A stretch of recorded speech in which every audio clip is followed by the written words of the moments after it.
The patient should forego any food or beverage for at least 12 hours prior to the placement of ORBERA. The day of the placement, if the endoscopy performed reveals any food in the stomach, the procedure should be postponed until the following day, or the next time of availability that the patient can go for 12 hours without food or drink. Before placement of the balloon, a diagnostic endoscopy is performed to identify any other contraindications, such as large hiatal hernias, gastritis, and erosions. Once the patient has been properly sedated and is deemed ready for balloon placement, the uninflated placement catheter assembly is lubricated and inserted into the stomach by way of the esophagus.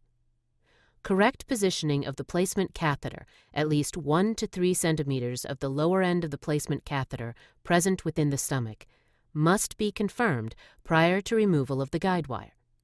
If the placement is incorrect, the balloon cannot be properly inflated and may get lodged in the esophageal opening, causing the patient to experience internal injury or the device to rupture.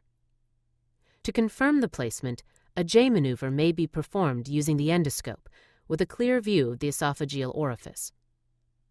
Once the correct placement of the balloon is confirmed, the guide wire can be removed and the balloon can be filled. Using the provided ORBERA system fill kit and a 50 or 60 cc syringe, the ORBERA balloon is filled with sterile saline. The balloon should be filled slowly and steadily to avoid generation of high pressure, which could damage the valve or cause premature detachment. Filling of the balloon should be completed under direct visualization via endoscopy.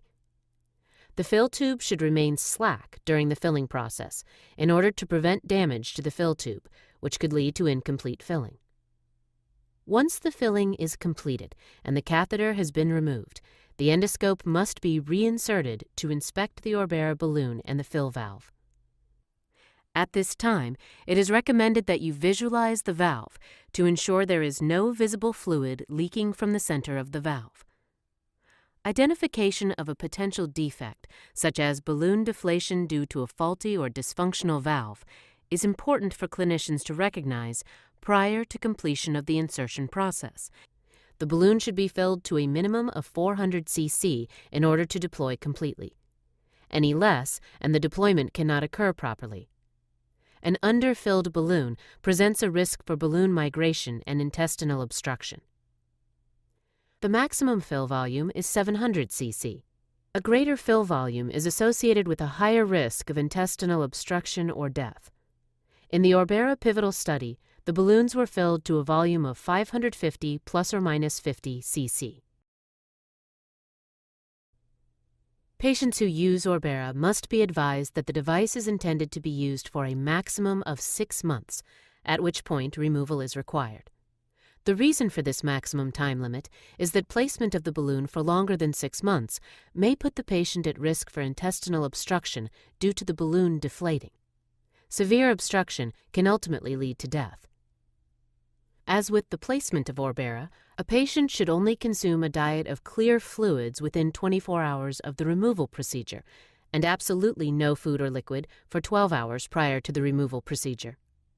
Before removal, the patient is advised to revert to a semi-liquid diet as early as 3 to 4 days prior to the removal procedure because of the delayed gastric emptying caused by the device. Patients should be warned that a diagnostic endoscopy will be performed immediately prior to the procedure to ensure the stomach is empty, and failure to adhere to their prescribed diet may delay removal. If food is present in the stomach, then the airway should be secured prior to proceeding with device removal. After proper sedation has been confirmed, the airway secured if necessary, and endoscopic visualization confirms an empty stomach, an aspiration needle should be inserted through the working channel of the endoscope to the stomach to puncture the ORBERA balloon. After the balloon is punctured, the catheter is pushed into the balloon an additional 5 to 6 centimeters before removing the inner needle. The saline should then be extracted via needle aspirator tubing until the balloon is completely deflated.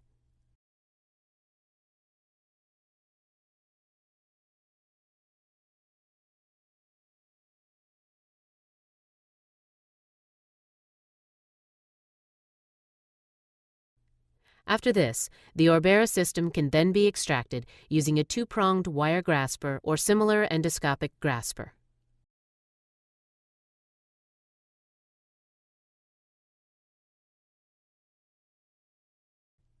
One risk associated with the removal procedure is aspiration of the stomach contents.